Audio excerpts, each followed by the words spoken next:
on to 2017 Impact Genesis. I hate these themed impacts. I wish they would go back to a pay-per-view. And I know you're going to say, dude, this was pre-recorded weeks or months in advance. I know. But when you saw One Night Only, you saw how much people enjoyed it. They should realize now they're working with Anthem, they could do theme. You see how angry I am. This is the 5th time I botched this video. Well, this would be the 6th if I actually do it over. But I've done it 5 times already, and it always came to this part when it came to the theme part, and it came to the one thing I wanted to talk about and get it over with now because it angers me the most. And that's the X Division 5-Way. Connery was introduced to the Impact crowd. Connery was introduced in the vid pack. And why could you not build this up? Why couldn't you build up Connery to be something special? You think when they show the video package of someone brand new, maybe it means, are they actually going to be crazy enough to drop the belt on DJZ and give it to this guy? To be honest, I would have liked to see that. And I'm not against DJZ, but let's be honest, ladies and gentlemen. What has he done? When have they done anything with the X Division? Dropping it to a total unknown actually would be something different. I would say, well, they did something different with the X Division. Or something even more better. They could have announced an X Division 5-Way at least 2 weeks in advance or 3 weeks in advance. Give us some reason to care about these guys in the X Division, and then in 3 to 5 weeks, you give us a main event for the X Division. What an incredible concept it would have been. Because it would have been a normal one. Any good promotion would do it. And there were 2 terrible botches. One on Connery by DJZ. Look, I know DJZ has a broken wrist and he can't really push himself off the way he wants.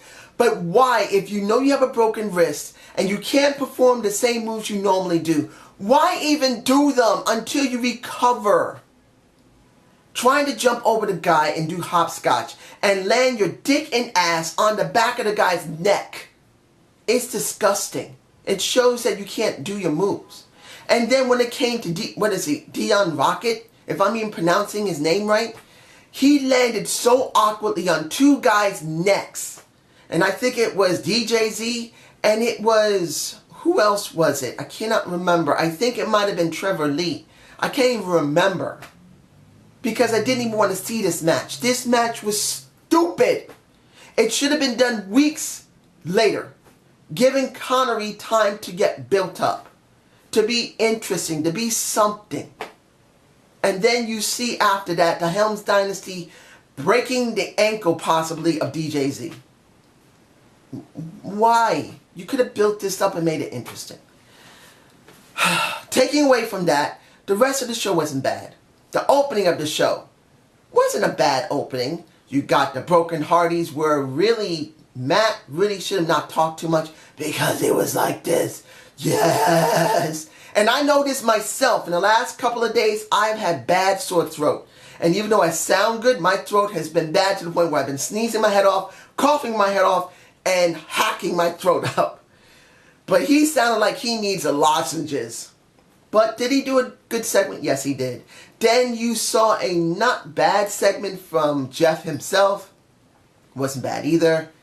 Then you had The Decay. Then you had DCC. And we finally now know what DCC means. Deaf Crew Council. Now, unless anyone else has heard it, I haven't heard it. I might have missed it. You guys tell me below if you heard them actually say what DCC actually means. Unless it was on Twitter or Facebook, it means nothing on Twitter and Facebook. It has to be say on DCC needed to express this on the show. Saying it on Explosion means nothing. Saying it on Twitter and Facebook means nothing. It had to be saying the show, and they did. I'm happy to see it. Storm is the one who's talking. I hope it stays that way. I hope that it stays that way in the sense that he speaks very rarely and they still do either mime stuff or they do the Titantron. That's where it really will work for them. But if they start talking, it's just going to be a boring faction. Is DK still great talkers? Yes. I know a lot of people don't like Crazy Steve talking, but I actually do, because he didn't talk for nearly 2.5, near 3 years. He didn't say a damn word. Now he is talking. Is he a great talker? No. He's a good talker. But at least I'm getting something different from Crazy Steve. And then they have the match, a 3-way for the titles. It wasn't bad. It was a good match. In the end, I didn't expect the Hardys to job, and they did. Now, after that, later in the night, we get Jeff deciding through Vanguard 1 who is his challenger going to be. And we knew he wasn't going after the X Division, but it was funny to hear him say, "What? The X Division? DJZ will just feed my addiction. Delete! Delete!" I'm alright with that. He won't go after Rosemary because he already has his own demon. Probably his wife. And in the end, he's going to go after, at the time we thought, Eddie Edwards. It'll be alright to see him go up against Lashley. And now we're going actually to the end of the show, because if you hadn't seen the title, that was not the main event to me.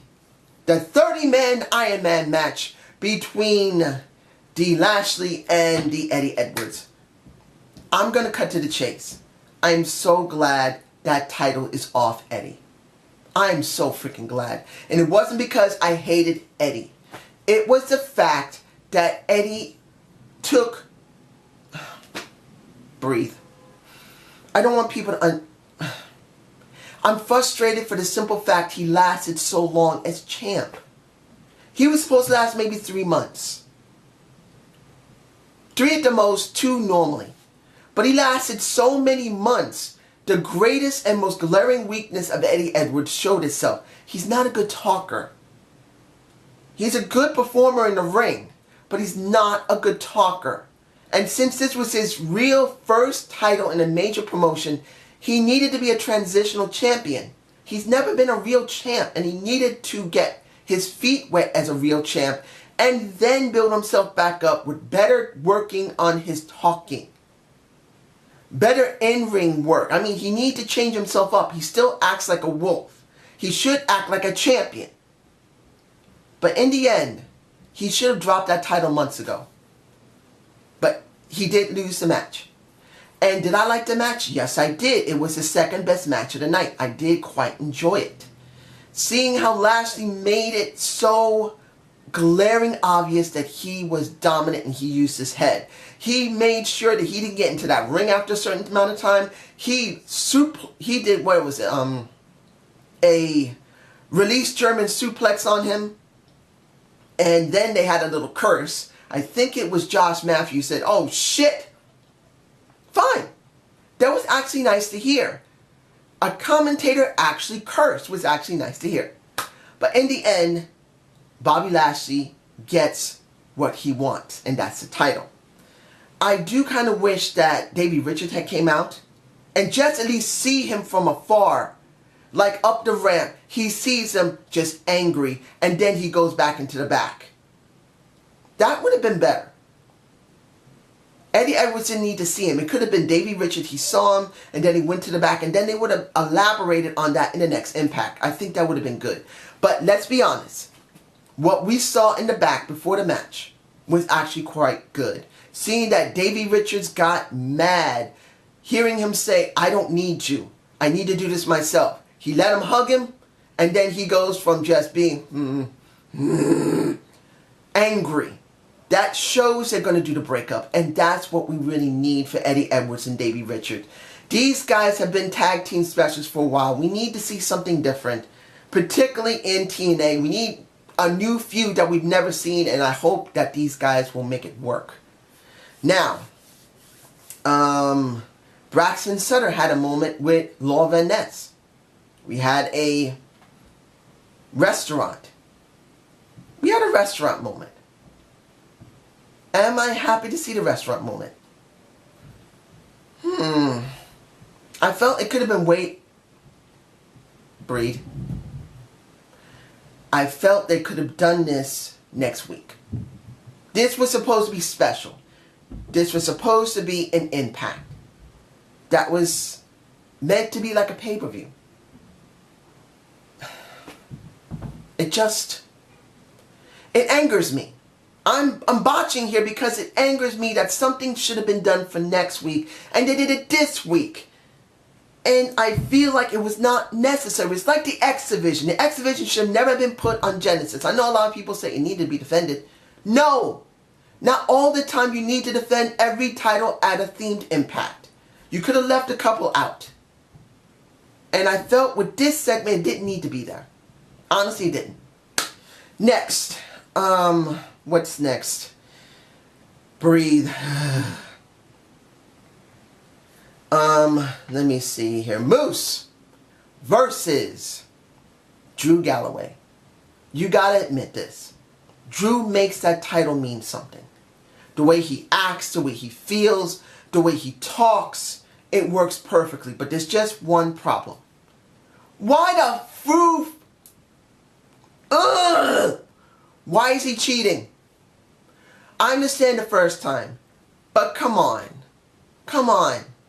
Come on! He doesn't need to cheat. This is a legitimate badass that can destroy anyone with a claymore.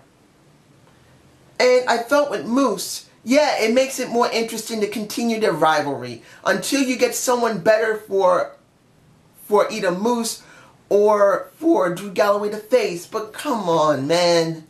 You could have done this next week. You didn't need to cheat. It would have made it easier, at least in my point of view, that next week, because they're going to see one another, that Drew could have kicked him in the gonads then, saying, I beat you. I'm not giving you another shot.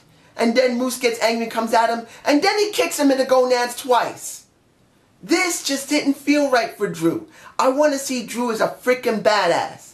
He should be destroying people. Yeah, he did it last week. Fine. But he could have destroyed people this week. He could have destroyed Moose this week. He didn't need to do that. But this is just my point of view. You can tell me if that was wrong, which, like I say, I don't know everything. Let's see. Am I forgetting anything? The one thing I felt that was right for the show. EC3 segment. Oh, yes. This was the best segment, I think, well, the best interview I think he's cut in a long time. Not saying he's ever cut a bad interview. He hasn't. He's never cut a really bad segment or has cut a bad interview. But I felt this one was a lot more important. Particularly Josh really emphasized, and let's be honest, Josh Matthews is not one of the best reporters. He's not one of the best interviewers. And in fact, I would have liked to see the woman, that gorgeous blonde woman, I keep forgetting her name. But anyway, it was actually well done. And he said it clearly. You know I love you.